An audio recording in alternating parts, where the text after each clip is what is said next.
오늘은 다람쥐 신앙이라는 제목으로 다람쥐 신앙은 또 뭔가 그런 제목으로 주일 메시지 나누겠습니다. 사실 제가 오늘 설교를 준비하게 된 이유가 있습니다. 한 교회에서 실제로 일어났고 지금도 일어나고 있는 일이라고 제가 들었는데 성함까지는 기억이 안 나는데 신실한 어떤 집사님이 계셨어요. 교회를 정말로 열심히 섬기셨고 40대의 남자 집사님이셨습니다. 여러분 전혀 기억을 못 하시겠지만 우리 교회도 오셨었고요. 이 자리에도 올라와 봤습니다. 그리고 제 방에서 한 30-40분 대화를 나누기도 했습니다. 이분이 교회를 성실하게 섬기니까 이제 교회에서 안수집사 직분을 줬어요. 제가 가만히 생각해 보니까 그분의 안수집사 임직식도 참여했더라고요. 2달 전인가요? 이분이 소천하셨다는 소식을 우연히 듣게 됐어요. 암으로 투병을 하다가 돌아가셨다는 거예요. 40대인데. 제가 그 소식을 어떤 목회자 모임을 갔다가 듣게 됐습니다. 충격적이었어요. 전혀 모르는 분이 그렇게 돌아가셔도 충격인데 잠깐이지만 제 방에서 같이 교제를 나눴던 그리고 우리 교회를 섬겨주셨던 잠깐이지만 그런 분이 갑자기 돌아가셨다고 하니까 굉장히 충격적이더라고요. 근데 더 충격적인 건 뭐냐면 그 뒤에 그 교회 안에서 벌어진 일이었습니다. 그 안수 집사님이 정말로 교회를 헌신적으로 섬기셨대요. 근데 여러분 일어난 현상을 보면 어떻게 되는 겁니까?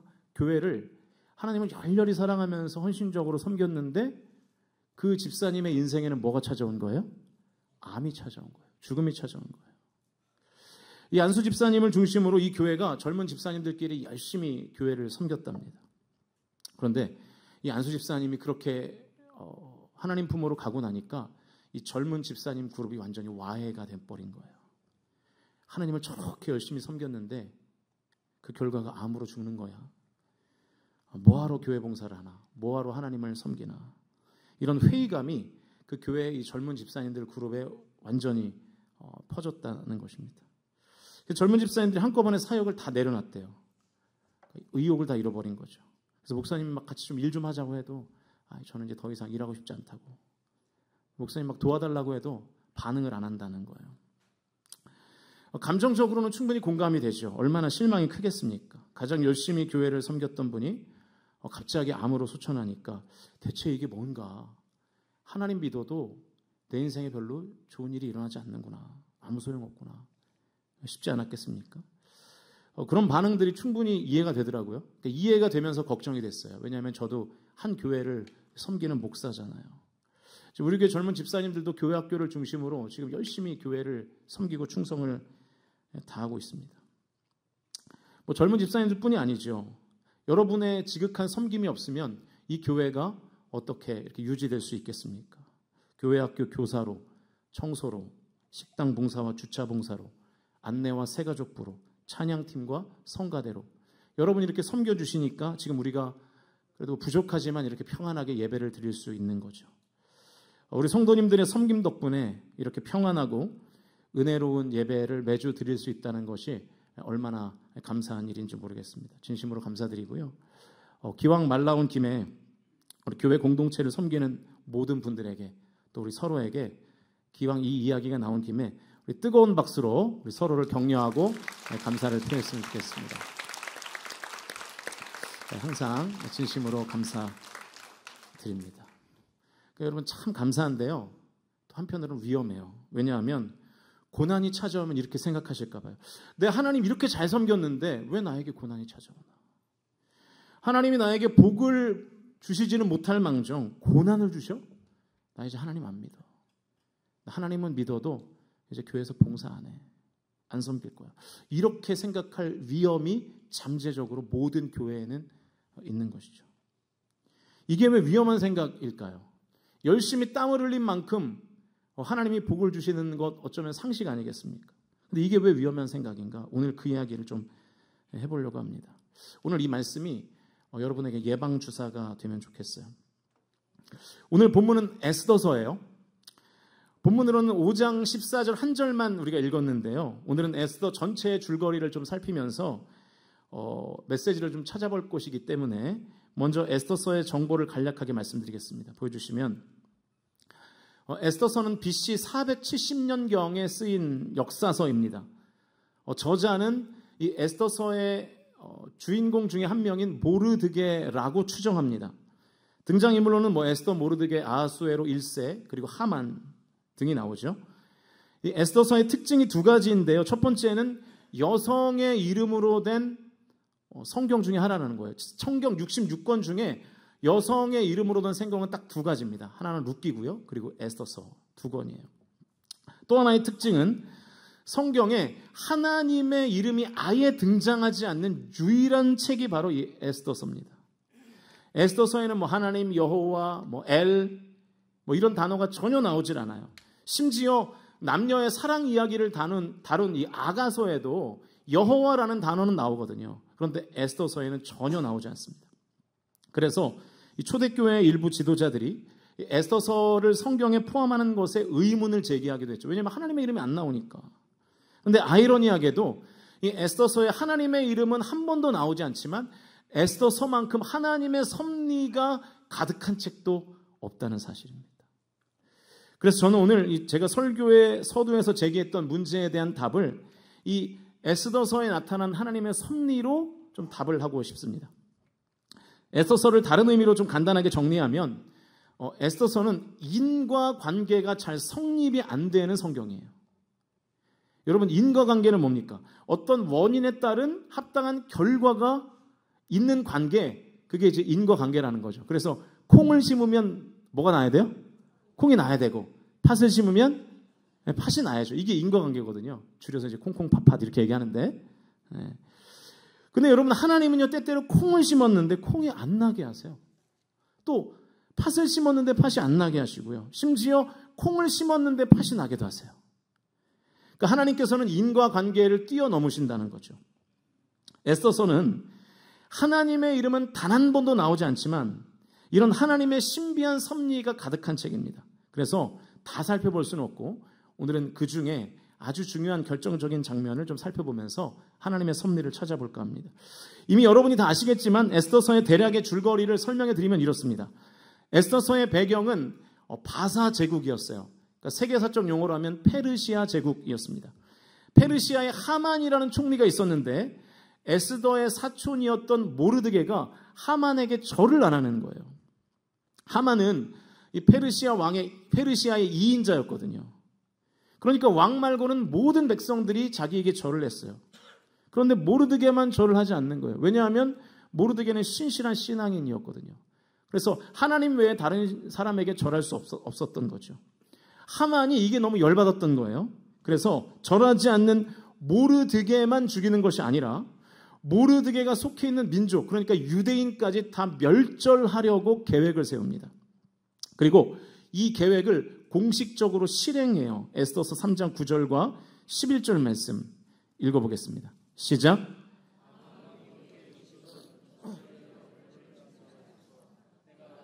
일만 달란트를 왕의 일을 맡은 자의 손에 맡겨 왕의 금고에 드리리이다 하니 이르되 그 은을 내게 주고 그 백성도 그리하노니 너희 소견에 좋을 대로 행하라 하더라. 이 하만이 왕에게 뇌물을 주면서 유대인들을 다 죽이려고 하는 거예요. 그래서 왕이 허락을 했어요. 여러분, 왕이 도장 찍으면 그냥 끝나는 거거든요. 인과관계의 법칙대로 되는 일이 진행되는 거면 유대인들은 그냥 다 죽는 거예요. 죽는 것은 그냥 뻔한 결과가 되는 것입니다. 근데 여러분 이미 잘 아시잖아요. 유대인들이 죽었습니까? 안 죽었습니까? 안 죽었어요. 인과관계대로 안 됐어요. 콩을 심었는데 콩이 안 났어요. 유대인들은 죽지 않았습니다. 이게 하나님의 신비한 섭리예요. 오늘 본문도 읽어볼까요? 5장 14절 읽겠습니다. 시작. 그의 아내 세레스와 모든 친구들이 이르되 높이가 50규빗 되는 나무를 세우고 내일 왕에게 모르드게를 그 나무에 매달기를 구하고 왕과 함께 즐거이 잔치에 가소서 하니 하만이 그 말을 좋게 여기고 명령하여 나무를 세우니라. 이 하만이 모르드게를 매달려고요 나무를 준비해놨습니다. 이제 왕의 명령이 떨어졌어요. 그리고 자기가 2인자니까 신하들을 시키면 손가락만 까딱하면 모르드게 그냥 나무에 매달리는 거예요. 인과관계의 법칙대로 된다면 모르드게가 매달리는 결과가 나와야 돼요. 실제로는 어떤 결과가 나왔냐면 7장 10절입니다. 읽겠습니다. 시작.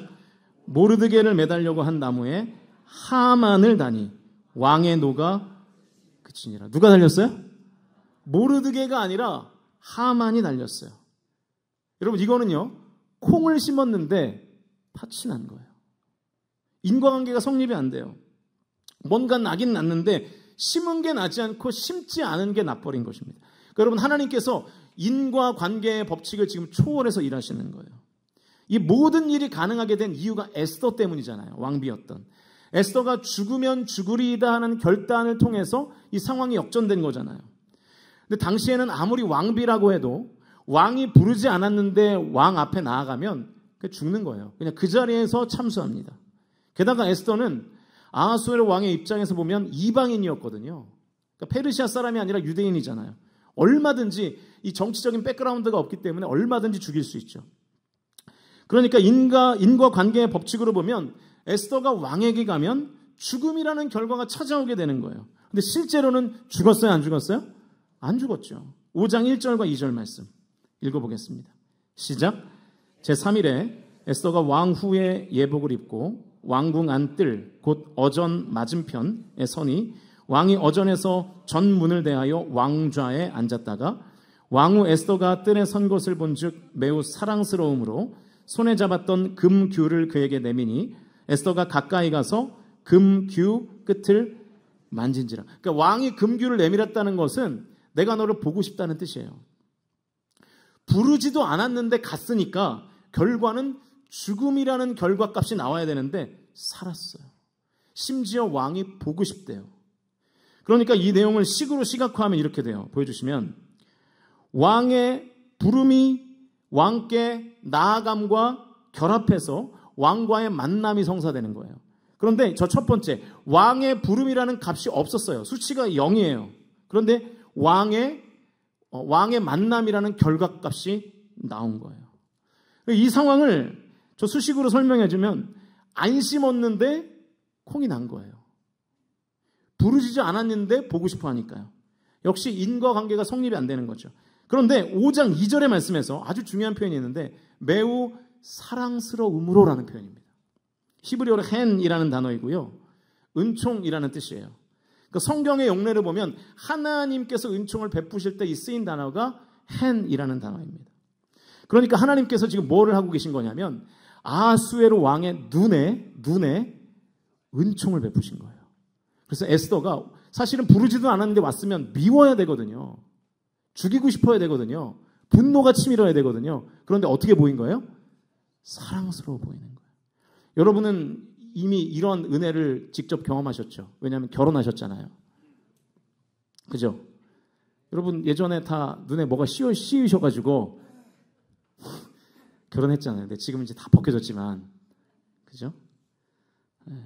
얼마나 그 사랑스러워 보이셔서 결혼하셨겠습니까? 그러니까 여러분이 결혼한 것은 다 하나님의 섭리인 줄로 믿습니다. 네. 네, 신혼부부만 아멘을 하네요. 네. 그래서 그때는 상대방을 여러분 뭐라고 부르셨어요? 한창 연애할 때는 달링 막 이렇게 부르셨잖아요. 그죠? 네, 근데 지금은 이제 킬링 하고 싶고 막 그러잖아요.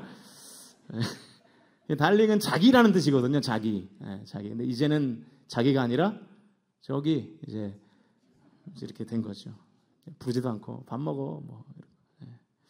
지금 생각해도 저는 우리 아내와 결혼한 게 하나님의 은총이었던 것 같아요.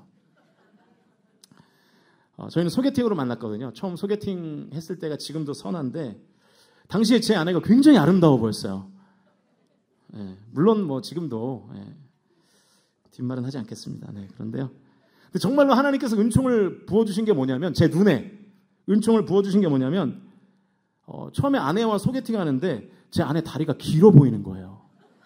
진짜로. 제가 우리 아내한테도 얘기했어요. 그때 제 기억에 아내가 롱 스커트를 입고 나왔는데 다리가 너무 가늘고 길게 보이는 거예요. 그러니까 하나님께서 제 눈에 은총을 부어주신 거죠. 그러니까 여러분 인과관계의 법칙으로라면 이 죽어야 했던 유대민족이 죽지 않고 살았잖아요. 그래서 유대인들은 이날을 불임절이라고 불러요. 지금도 이날을 기념해요. 이스라엘의 명절 중에 이스라엘의 최대 명절 중에 하나가 바로 이 불임절입니다. 축제를 벌여요. 죽었어야 됐는데 죽지 않은 날. 여러분 잘 들어보세요. 하나님은요, 인과관계의 법칙을 무시하지 않으십니다. 하나님은 심은 대로 거두게 하시는 줄로 믿으실 수 있기를 주님의 이름으로 축복합니다. 내 삶에 말씀을 심으면 말씀의 열매를 거두게 될 줄로 믿습니다.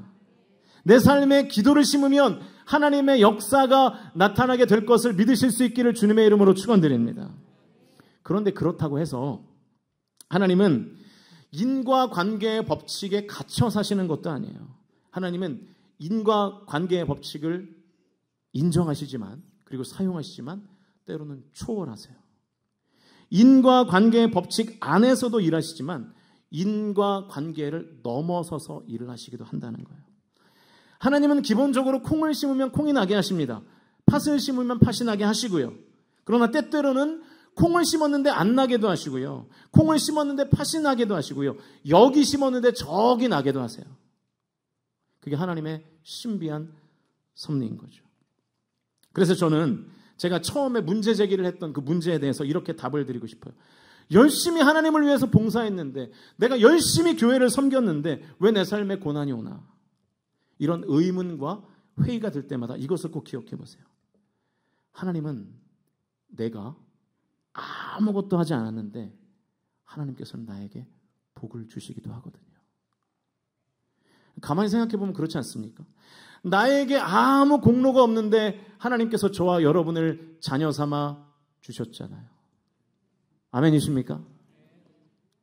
내가 죄를 짓는 가운데에도 하나님께서는 나를 사랑하시고 나에게 복을 주시잖아요. 아멘이십니까? 왜 이때는 우리가 인과관계의 법칙을 들이대지 않죠? 나에게 별로 공로가 없어도 형통하고 자녀들이 잘 되고 그럴 때는 우리 인과관계 법칙 그런 거 들먹이지 않습니다. 하나님, 내가 아무것도 하지 않았는데 하나님 왜 나를 잘 되게 하십니까? 이거 불공평합니다. 이렇게 말하는 성도가 어디 있습니까? 그렇게 말하지 않죠. 그런데 우리는 꼭 내게 고난이 찾아왔을 때만 인과관계의 법칙을 적용하려고 해요. 그게 정당한 생각인가요? 위험한 생각이죠. 하나님의 이 선에 대한, 하나님의 선하심에 대한 왜곡된 시각을 갖게 만드는 잘못된 생각인 것입니다. 제가 서울의 모 교회에서 부교역자로 사역할 때 청년부를 풀타임으로 정말 열심히 섬겼습니다. 그래서 한 3배 가까이 교회가 이제 청년부가 부흥을 했어요. 부흥을 해서 그랬는지 뭐 때문에 그랬는지 사실 지금까지도 잘 모르겠어요. 근데 담임 목사님이 저를 너무 핍박하시는 거예요. 제가 교회 이름을 얘기하지 않았기 때문에 함부로 예단하지 마시고요. 저를 참 미워하셨어요. 매년 지방회에서 교육자들과 장로님들이 이제 수양회를 가는 일이 있었는데, 이제 풀타임 부교육자들도 돌아가면서 이제 같이 갔거든요. 한꺼번에 다 갈 수 없으니까 이제 새벽 예배를 담당할 교육자 한 명을 남겨두고 이제 매년 뭐 한 3박 4일씩 이렇게 갔습니다. 이번에는 제가 갈 타이밍이었어요. 그때 중국을 가기로 되어 있었는데, 근데 이 담임 목사님이 저보고 또 남으라는 거예요. 제가 가야 되는데. 그래서 저를 남기고 막 부임한 부목사님을 데리고 가신 거예요. 억울하겠죠? 얼마나 억울해요. 또 내일 아니라고 또 그렇게 반응을 안 하시는데 얼마나 억울합니까? 그러니까 인과관계를 보면 제가 가야 맞잖아요. 근데 억울했지만 참았어요. 그리고 그 해에 사임을 했어요. 그게 그것 때문에 사임한 건 아니고, 그것도 이제 다른 교회 가라 그래서 제가 사임을 했습니다. 그리고 나서 이제 제가 간 교회가 조치원 교회예요. 제가 10월에 부임했는데 그 다음에 5월에 또 이 지방에도 지방의 목사님들과 장로님들이 뭐 일본 비전 트립을 간다는 거예요. 당시에 이제 풀타임 교육자가 5명이었습니다. 저는 4번째였어요. 사실상 마지막이었던 게 이 4번째와 5번째가 같은 날 부임했거든요. 사실상 이제 꼬레비인 거죠. 꼬레비. 근데 희한하게 제 앞에 순번이었던 목사님들이 다 안 간다는 거예요. 왜냐하면 이제 어린 자녀들이 있고 이제 이제 가면은 아내가 혼자 육아를 해야 되니까 안 가겠다는 거예요. 근데 그때 저는 싱글이었거든요. 아내랑 연애하면서 막 결혼 준비할 그때였어요. 그래서 가게 됐습니다. 여러분, 인과관계를 보면 제가 안 갔어야 맞아요. 못 갔어야 맞아요. 근데 가게 됐어요. 그래서 제가 그때 페이스북에 이런 글을 썼어요. 보여주시면. 제가 저 때는 머리 스타일이 저랬습니다. 앞머리를 쫙 내리고 저랬는데, 여러분 잠 깨시라고 제가 사진까지 넣었어요. 졸리실까 봐. 제가 이렇게 썼어요. 그때는 갔어야 했는데 못 갔고 지금은 못 갔어야 했는데 갔다. 여러분, 하나님의 섭리가 이렇게 여러분의 삶에도 나타나게 될 줄로 믿습니다. 내가 열심히 이렇게 신앙생활하고 하나님과 교회를 위해서 헌신하고 봉사했는데 왜 나에게 이런 일이 생길까? 이런 회의가 드시는 성도님들이 계시다면 이것을 꼭 기억하세요. 내가 아무런 봉사와 헌신을 하지 않는 다른 영역에서 하나님께서 저와 여러분에게 복을 주시기 위하여 준비하고 계신다라는 사실을 믿으실 수 있기를 주님의 이름으로 축원드립니다. 이것을 믿으세요. 이제 말씀을 정리하겠습니다. 오늘 설교의 제목이 다람쥐 신앙인데 왜 다람쥐인가? 저는 우리 성광 공동체가 다람쥐 신앙을 좀 가지면 좋겠는데요. 다람쥐가 좋아하는 열매가 뭐죠? 도토리입니다. 도토리. 다람쥐가 겨울을 준비할 때 도토리를 입안에 한가득 물고 여기저기에 막 숨겨놓는다면서요. 근데 학자들에 의하면 최소한 수십 군데의 도토리를 숨겨놓는답니다. 근데 문제는 다람쥐가 머리가 좀 안 좋은 것 같아요. 자기가 숨겨놓고 어디에 숨겼는지를 다 기억을 못한대요. 그래서 자기가 묻어둔 도토리를 찾을 확률이 10분의 1밖에 안 된답니다. 그러니까 10군데에 심었으면 한 군데만 기억하는 거예요. 40군데 심었으면 4군데밖에 기억이 안 나는 거예요. 그러니까 이 도토리는요, 자기가 기억한 그 심은 곳만 늘 가지고 겨울을 나는 거죠. 여러분 생각해 보세요. 10%만 그 자기가 심은 대로 다시 거두게 되는 거잖아요. 그럼 이 다람쥐의 90%의 수고는 무의미합니까? 헛수고인가요? 근데 그렇지 않다는 거예요. 이 다람쥐가 잊어버린 그 90%의 도토리 때문에 참나무 숲이 생긴대요. 열심히 고생해서 땅에 묻어둔 도토리들이 나중에 참나무 숲이 되어서 더 많은 도토리를 이 다람쥐에게 허락하는 것이죠. 그러니까 내가 숨겨놓은 것을 당장은 먹지는 못했지만 나중에 더 많은 것이 다람쥐에게 찾아오게 되는 것입니다. 저는 하나님의 섭리가 이런 것이라고 믿습니다. 신비해요. 하나님의 섭리는. 지금 나의 수고가 당장 내 눈에 보이는 그 영역에서 효과를 내지 못한다 해도 하나님의 변하지 않는 뜻은, 하나님의 절대로 변하지 않는 뜻은 여러분이 복을 받는 것이라는 사실을 믿으실 수 있기를 주님의 이름으로 축원드립니다. 이 사실에는 변함이 없어요. 여러분, 하나님은 신실하시고 절대로 실수하지 않으시는 분이심을 믿으실 수 있기를 주님의 이름으로 축복합니다. 나의 봉사와 섬김과 헌신이 지금 당장은 열매 맺지 못한다 하더라도 내가 오늘을 신실하게 살고 내가 오늘을 믿음으로 살고 내가 열심히 헌신으로 봉사로 섬기며 하나님 나라의 땅에 열심히 심을 때에 지금 당장은 그 열매를 못 거둘지는 몰라도 내 자녀들의 때 혹은 지금 내가 있지 않은 또 다른 영역에서 하나님께서 열매를 거두게 하실 줄로 믿으시는 저와 여러분이 다 되실 수 있기를, 그래서 오늘 하루도 신실하고 성실하게 신앙생활 하시는 저와 여러분이 다 되실 수 있기를 주님의 이름으로 간절히 축원드립니다.